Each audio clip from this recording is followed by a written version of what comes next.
Learners, today's goal is to write your rough draft based on the plan that you made yesterday. So you are going to be writing that opinion paragraph, and there are a few things to remember that I've pointed out here. So make sure when you start your paragraph that you indent. That's usually about 2 finger spaces. Okay. You give it a title. So of course this is talking about our topic was what type of strange creature would you have as a friend.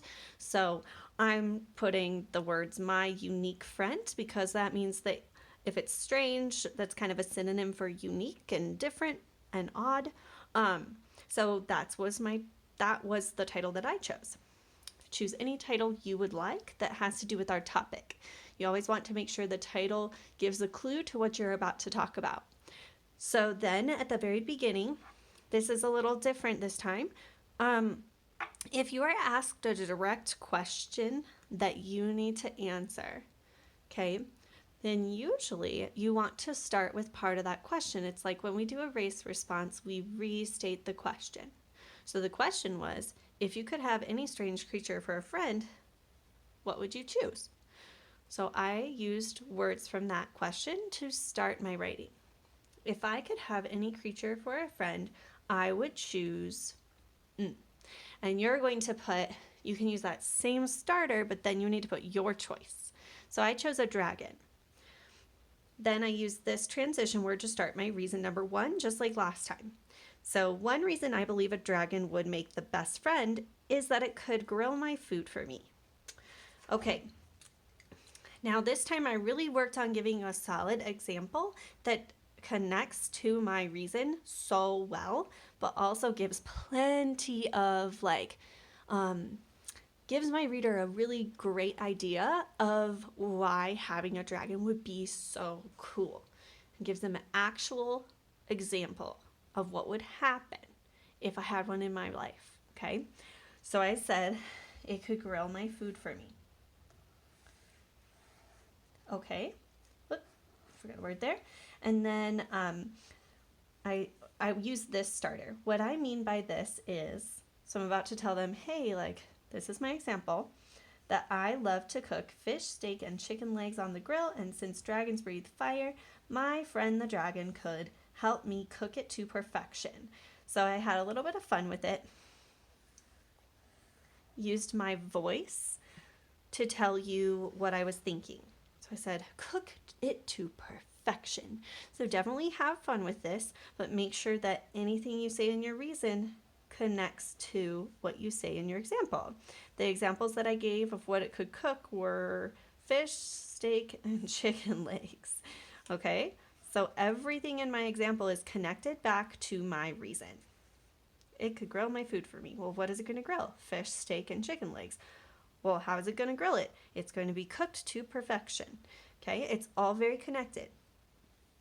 Some of your examples were good last week, and then I said, oh, make sure you challenge yourself and expand those examples a little bit more with more of your thinking. Okay, and then we have reason 2. Additionally, a dragon would be the ultimate protection. Okay, so if I'm saying he would protect me, I need to show the way it could protect me, an actual situation that might happen where I need to be protected.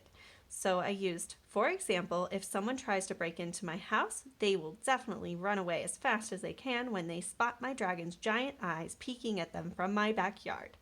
So I gave a lot of detail about what would happen to show that I was being protected. The person would just run away as fast as they can.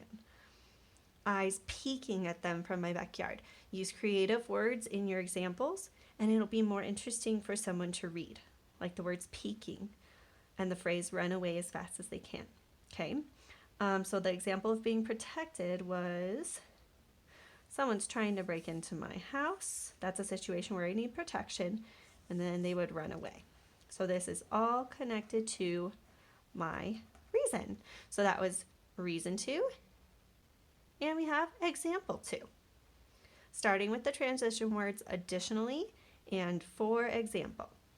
Then at the bottom, we have our last reason. So lastly, a dragon can take me to, I just copied this right from my plan. And I could have said a lot of places, but I chose to use words that were a little bit more creative. So I said magical destinations. Destinations just means places. You see, so whenever we say you see, we're about to show them a way that this is true. Show them an example. I have always wanted to go to India or Thailand, and I bet a dragon could fly me all the way to the other side of the world. Wow, so I said we could get to magical destinations in my reason, and I gave an example of some of those places that I would fly to, but I didn't just stop there. I used the connecting word and gave a little bit more of my thinking. So I said, and I bet a dragon could fly me all the way to the other side of the world. It's a lot of detail in my example. Okay, I want you to show your awesome details too and your creativity.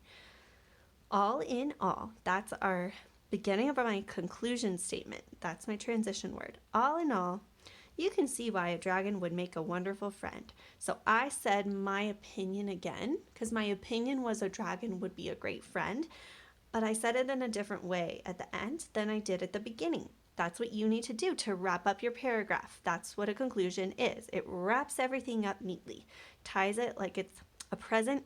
You're wrapping it with a bow, nice little bow.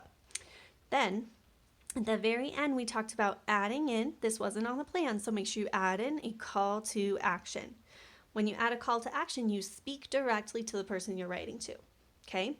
You want to make them feel like you are right there talking to them. A lot of times this looks like asking them a question or telling them to do something, okay?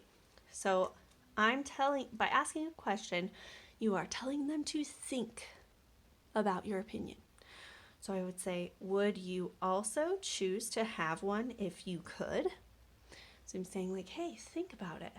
How cool would it be to have a dragon? So I'm like really trying to persuade them or convince them that my opinion is correct and they should definitely think about what their opinion is and think do they agree with me or would they choose a different creature? It's just a way to by saying call to action, you're getting them to do something. You're getting them to think about it. Okay, that's how we would end our opinion paragraph. I'm so excited to hear all of your creativity come out and for you to show us how organized your paragraph can be. Let's do this.